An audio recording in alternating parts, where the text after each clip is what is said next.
The glass walls reflected her face, calm and distant as she said, "I want a divorce." I laughed once. "Say that again." She slid a folder toward me. $500 million. Cling. Fast. My hand shook. "You're buying me out?" "You're a liability," she said. "My image can't afford you." I whispered, "I built this life with you." She replied, "You stood behind me.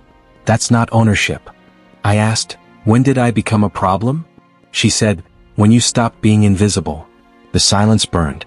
I remembered late nights, unpaid work, quiet loyalty. I said, "So love has a price now?" She answered, "Power has rules." I leaned forward. "And I broke one?" "You broke several," she said. "By staying." My chest tightened. "Did I ever betray you?" She closed the folder. "You existed when I outgrew you." I stared at the number. "This isn't mercy. It's generous," she replied. I asked, "What if I say no?" Her eyes hardened. "Then I erase you." I breathed slowly. "This isn't about love." She stood up. "It never was." As she walked away, I understood the truth. This divorce wasn't an ending. It was control wrapped in money. And I was done being owned. I signed my name slowly, the pen heavy in my hand. The lawyer said, "Just initial here." I nodded. "I know how papers work." My wife watched, arms crossed. "See? He's sensible." I said nothing. Inside I was calm, almost sharp. The legal advisor cleared his throat. "Funds will transfer today." I replied, "No rush." She raised an eyebrow. "You're not even counting?" I smiled. "Money doesn't change math." She laughed softly.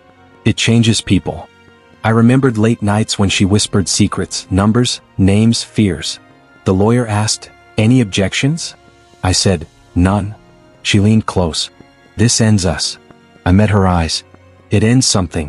She smirked. "You'll fade quietly." I stood. "I don't disappear."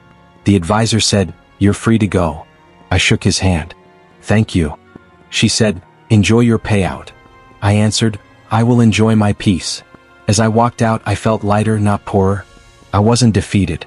I was watching, choosing survival first and justice later. I told myself quietly, observe everything, remember everything. The doors closed behind me, and for the first time, I understood power wasn't loud revenge, but patience, timing, and knowing when to move without asking permission from anyone. I called an old number first.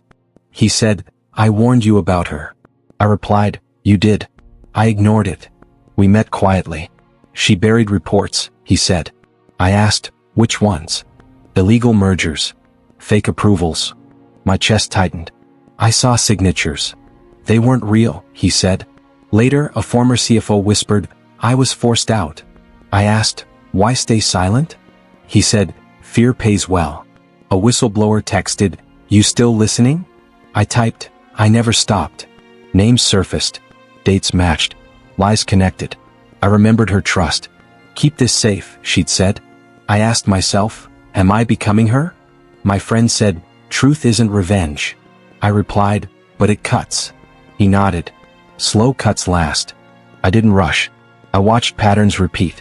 I told myself, patience is power. The secrets felt heavy. I carried them before without knowing. Now I understood their weight. Her empire stood on silence.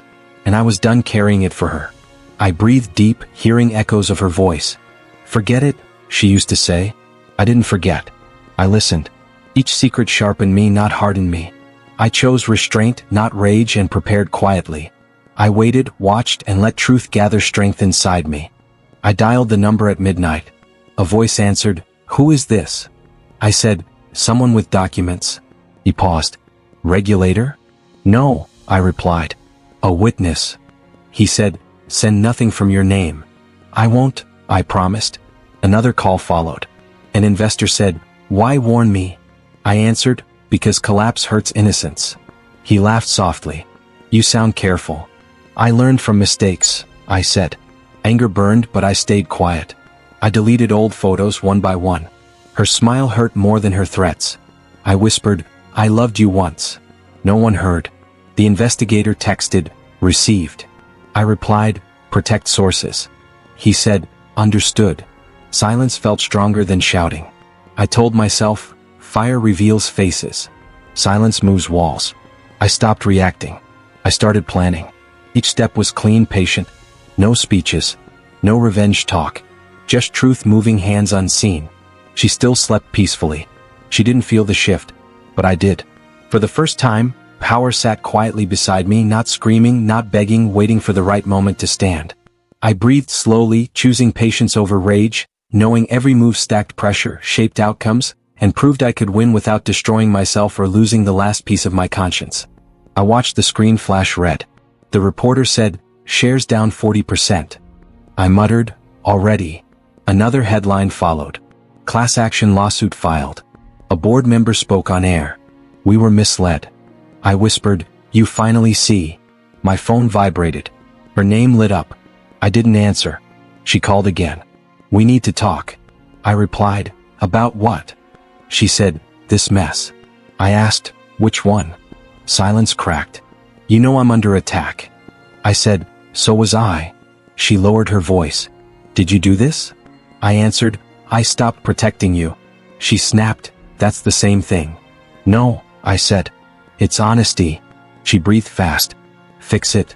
I replied, "I'm not your shield." The call ended. I felt no joy, just release. The reporter continued, "Executives resigning tonight." I leaned back. Truth was speaking for me. No speeches. No revenge. Just consequences moving freely. I told myself, this is karma. Not loud. Not cruel. Simply visible. For the first time I wasn't erased. I was irrelevant to the damage, and that made it complete. I closed my eyes, breathed steady, and understood something important then. Her fall didn't lift me, but it finally set me free without asking permission anymore. She walked into the cafe like a storm. "You did this," she said. I replied, "Sit down." Her hands shook. "Don't pretend." I said, "I'm calm." She leaned close. "You leaked everything." I answered, "I shared nothing." She laughed bitterly. "Liar." I said, "You're exposed because I stopped covering." Her eyes widened. "You were nothing without me." I smiled slightly. I was quiet, not weak. She whispered, "Fix this." I asked, "For who?" She snapped, "For us." I shook my head. "There is no us." Her voice cracked. "I trusted you." I replied, "You used me." She said, "You loved me." I answered, "I did." Silence fell. I thought, revenge screams, silence echoes. She stood. "You ruined me." I said, "You built this." Tears filled her eyes. "Say something." I answered, "Goodbye." She walked away smaller. I stayed seated, steady. I wasn't her shadow anymore. I was the truth she feared. I felt no rage. Only clarity. Losing her hurt once. Losing myself hurt more. I chose myself. That was the real power. I watched her leave knowing love ended earlier, but respect died today, and silence proved stronger than any revenge I could have shouted aloud for my soul. I met my friend at sunrise. He said, "You look lighter." I smiled. "I am." He asked, "Money help?" I shook my head. "Peace did." We walked slowly. He said, "You won." I replied, "I survived." I thought about nights begging for love. I said, "I don't chase anymore." He nodded. "You sound free." I laughed. "I finally am." The money sat untouched. It never healed me. Truth did. I told him, I didn't ruin her.